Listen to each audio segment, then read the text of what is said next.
bem-vindos ao CSA TV, o seu canal de notícias das Américas. Seguem agora os nossos destaques.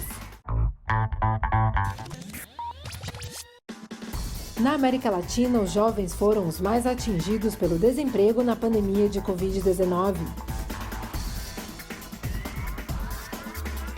Segundo a OIT, mais de 65% das migrações ocorrem pela falta de emprego nos países de origem. Relatório da ONU revela o impacto da pandemia na qualidade de vida das crianças e adolescentes do Chile. A CSA celebra a eleição da diretoria mais diversa da história da AFL-CIO. E a CSA celebra a eleição da diretoria mais diversa da AFL-CIO, a nossa afiliada nos Estados Unidos. A Confederação Sindical dos Trabalhadores das Américas saudou o Conselho Executivo da AFL-CIO, que na semana passada elegeu Liz Schuller, uma líder e sindicalista de longa data, para atuar como presidente da federação de 56 sindicatos e 12,5 milhões de membros. Schuller é a primeira mulher a ocupar o cargo na história da federação. O Conselho Executivo também elegeu o vice-presidente internacional da United Steelworkers, Fred Redmond, para suceder Schuller como secretário-tesoureiro, o primeiro afro-americano a ocupar a posição.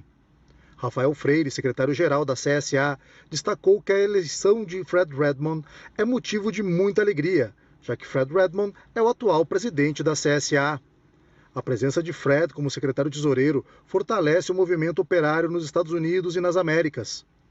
Teferi Gebre continuará como vice-presidente executivo, completando a equipe de oficiais mais diversificada já liderada pela AFL-CIO. A eleição de Schuller e Redmond vem após o falecimento inesperado e prematuro de Richard Trunca, que exerceu a presidência da AFL-CIO de 2009 até a sua morte ocorrida no dia 5 de agosto, culminando em uma carreira de mais de 50 anos de dedicação aos sindicatos e aos trabalhadores dos Estados Unidos. Rafael Freire comemorou a eleição da nova liderança. Após a partida inesperada de nosso colega Trunca, acredito que a AFL-CIO escolheu o melhor grupo de lideranças para dar continuidade ao seu legado e avançar nas transformações sindicais necessárias nos Estados Unidos, no Brasil e nas Américas. Estou honrada e pronta para orientar esta federação adiante, disse Schuller após a sua eleição. Acredito que o movimento sindical é a maior força organizada para o progresso. E na América Latina, os jovens foram os mais atingidos pelo desemprego pela pandemia de Covid-19.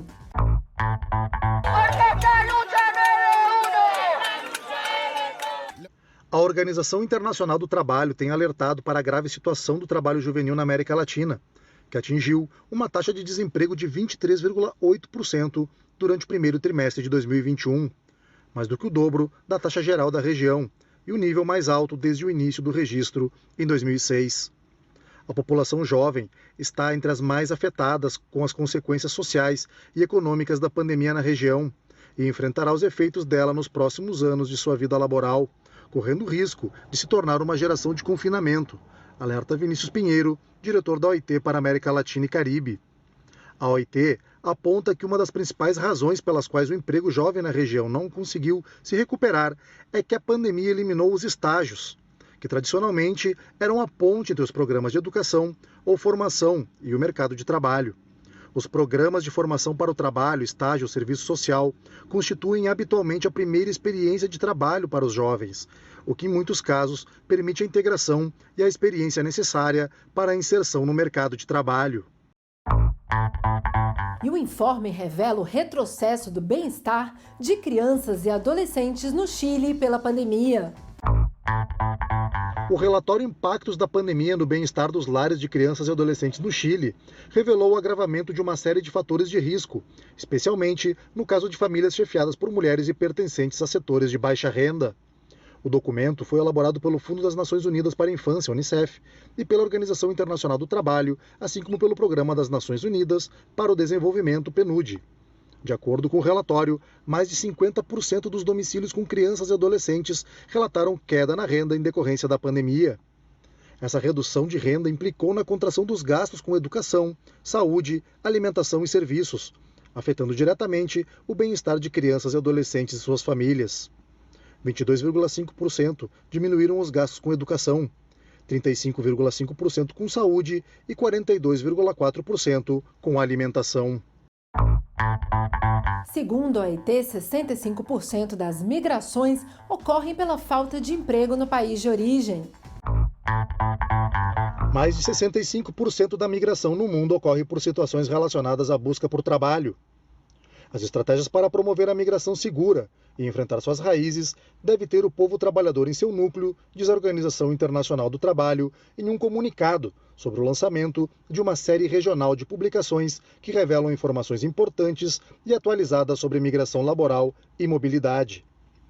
O déficit de trabalho decente é uma causa estrutural da migração irregular e, portanto, gerar uma estratégia a partir dessa dimensão significa a oportunidade de criar condições de acesso a um trabalho produtivo, que gere uma renda justa, respeito aos direitos trabalhistas, segurança no local de trabalho e proteção social para as famílias, bem como melhores perspectivas de desenvolvimento pessoal e comunitário num quadro de diálogo social, explicou Leonardo Ferreira, diretor interino da OIT para a América Central, Haiti, Panamá e República Dominicana. Nessa perspectiva, priorizar os jovens, as mulheres e os povos indígenas permitirá a caracterização e o enfoque de ações para diferentes territórios, disse o comunicado. E um relatório da OIT aponta que o mundo árabe registra os maiores índices de desemprego do mundo. O mundo árabe registra os maiores índices de desemprego no mundo. Este é especialmente o caso entre mulheres e jovens, com 14,3 milhões de pessoas já desempregadas antes da pandemia de Covid-19.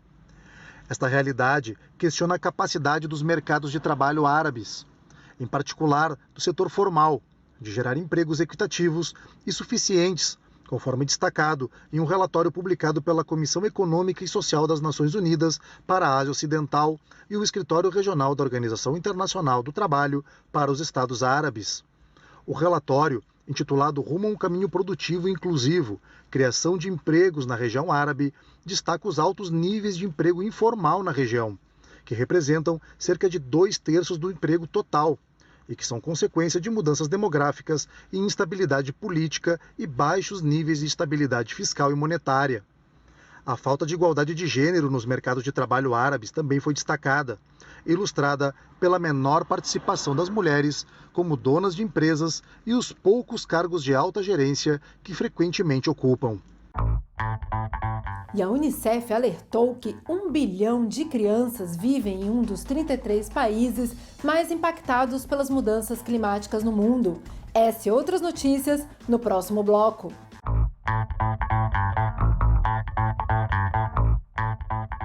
A Unicef alertou que 1 bilhão de crianças vivem em algum dos 33 países considerados de alto risco pelas mudanças climáticas.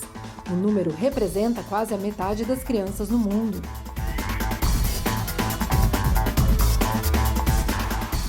Na Colômbia, mais de 500 mil pessoas entraram no mapa da fome como decorrência da crise gerada pela pandemia de coronavírus. O dado foi revelado por um relatório elaborado pela FAO das Nações Unidas.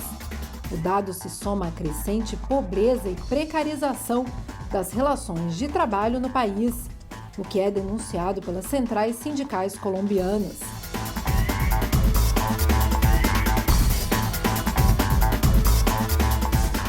O Uruguai registrou uma redução de 7,5% na quantidade dos trabalhadores no seguro-desemprego durante o mês de julho. No total, 71 mil trabalhadores receberam benefício, 5.700 a menos do que o mês anterior.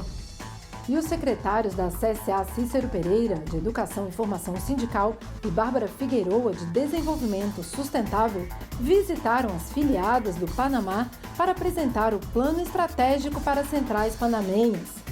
Essa semana, a CSA também realizou diálogos com as centrais do México, Honduras e Guatemala. E a situação social do Haiti se agravou depois do terremoto que abalou o país.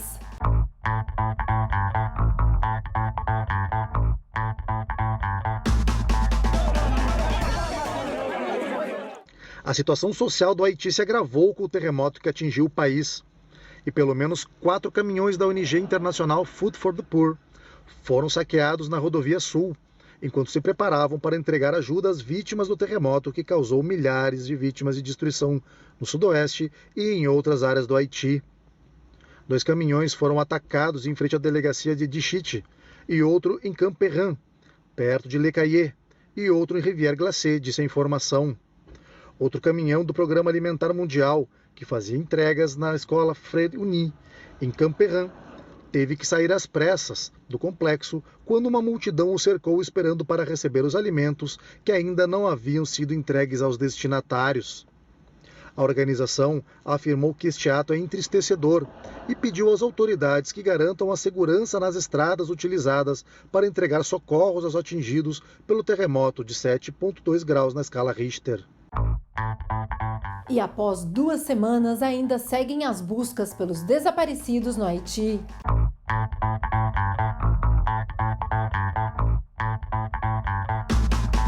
Após 2 semanas, seguem as buscas por desaparecidos no Haiti, que tem contado com ajuda internacional. Esta brigada, composta por 10 mexicanos com apoio de 2 socorristas haitianos, trabalhou por 12 horas utilizando um scanner para tentar detectar vestígios de pessoas vivas entre os escombros de um prédio de 2 andares, com subsolo, no centro de Le Caillé, a cidade mais afetada pelo terremoto. Um dos integrantes da equipe contou que o scanner detectou a existência de pessoas vivas em prédios completamente destruídos.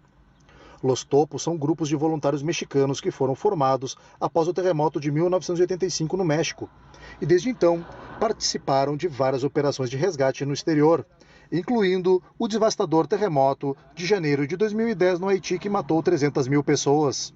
O terremoto registrado no último sábado de magnitude 7,2 afetou principalmente o sul do Haiti, causando pelo menos 2.189 mortes e 12.268 feridos, deixando 332 desaparecidos. E na Colômbia, comunidades tradicionais combatem a pandemia de Covid-19, combinando a medicina ancestral com a convencional.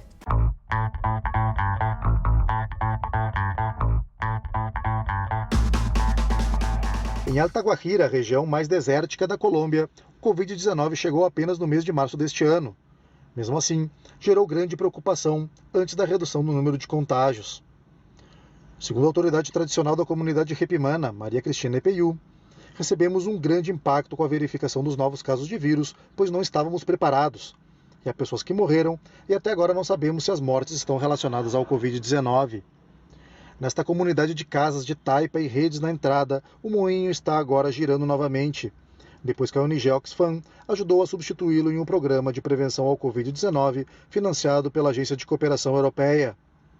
Em um departamento onde vivem cerca de 880 mil pessoas, houve 41.894 casos e 1.317 mortes por Covid-19, embora a falta de documentação de casos seja muito grande. A promotora comunitária da Oxfam, Ana Flor Ipuana, diz que eles não consultam o hospital e nem sequer a instituição de saúde, onde estão filiados, porque têm medo, porque viram muitos casos que pacientes são levados entubados no hospital e acabam saindo de lá mortos. O governo declarou que leva em conta a cultura ancestral nas suas ações. Segundo dados parciais do Ministério da Saúde, 112 mil indígenas já foram vacinados em todo o país. E o retorno às aulas presenciais é tema de debate no Peru.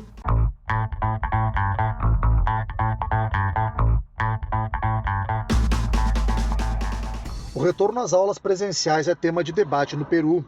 Centenas de pais marcharam em Lima para solicitar o retorno de seus filhos às salas de aula no Peru, uma vez que as aulas presenciais foram suspensas desde dezembro de 2019 e o governo não anuncia planos para o seu retorno por medo da Covid-19.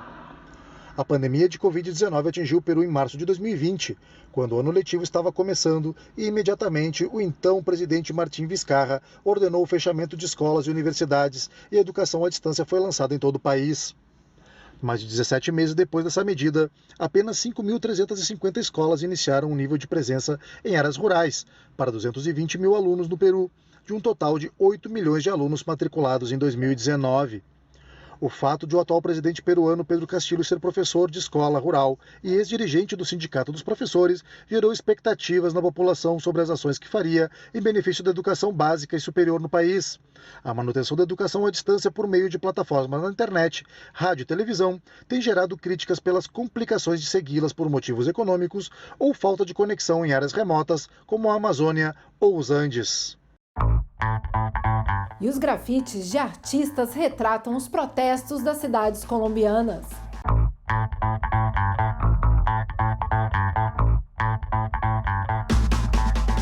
A estética das ruas das principais cidades da Colômbia mudou durante os protestos de maio e junho deste ano, e através dos grafiteiros que levaram para as paredes as sensações dos manifestantes, algo que é reivindicado hoje em uma exposição em Bogotá.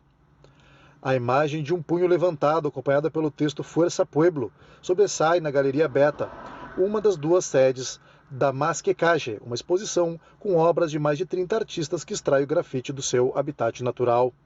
Segundo a diretora e fundadora da Galeria Beta, Daniela Carmero Rosso, neste tema selecionaremos uma seleção para dar uma abordagem sociopolítica ao programa. Para nós é uma amostra extremamente importante, porque é totalmente representativa de tudo o que aconteceu no país nos últimos meses. As mobilizações de maio e junho foram em grande parte pacíficas, mas em Cali e Bogotá foram marcadas pela violência. O Ministério Público documentou mais de 20 mortes nos 50 dias de protestos, mas várias organizações de direitos humanos aumentam esse número para 84, pelo menos 20 a mais do que com relação aos números que a polícia tem apresentado. Maria Rodrigues, uma das curadoras da exposição e integrante do coletivo Bogotart, diz que o grafite sempre estará presente e que estamos promovendo e dando maior visibilidade a essa arte. A arte do grafite tomou as ruas de Colômbia e segue colorindo o asfalto das ruas das grandes cidades do país. E o arquipélago equatoriano de Galápagos busca reativar o turismo responsável.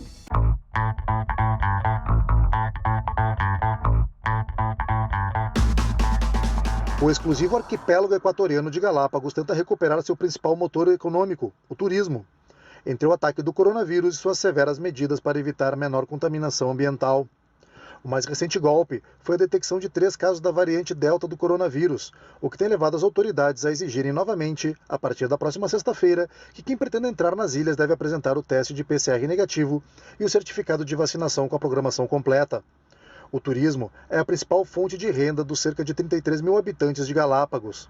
E essa foi uma das razões pelas quais as autoridades equatorianas concluíram pela primeira vez o processo de vacinação ali há alguns meses. Após um progressivo alívio nas medidas preventivas, em julho houve uma recuperação de mais de 50% na renda das pessoas, com relação aos tempos pré-pandêmicos, pouco mais de 13 mil entradas, diante dos 23 mil por mês em 2019. Roselin Nagua, guia da Via São Cristóbal, diz que só os navios estão se beneficiando com o turismo no arquipélago. Em regime administrativo especial, apenas cerca de 200 mil pessoas por ano têm acesso às ilhas. O povoamento da população é limitado e também o desenvolvimento de setores que podem afetar o meio ambiente. Atualmente, se estuda vacinar adolescentes de 12 a 16 anos e intensificar as medidas de prevenção dos contágios de Covid-19 e realizar a busca ativa de casos assintomáticos. E eu sou Caroline Coelho, desde a sede continental da CSA em Montevidéu, no Uruguai. Muito obrigada por nos acompanhar.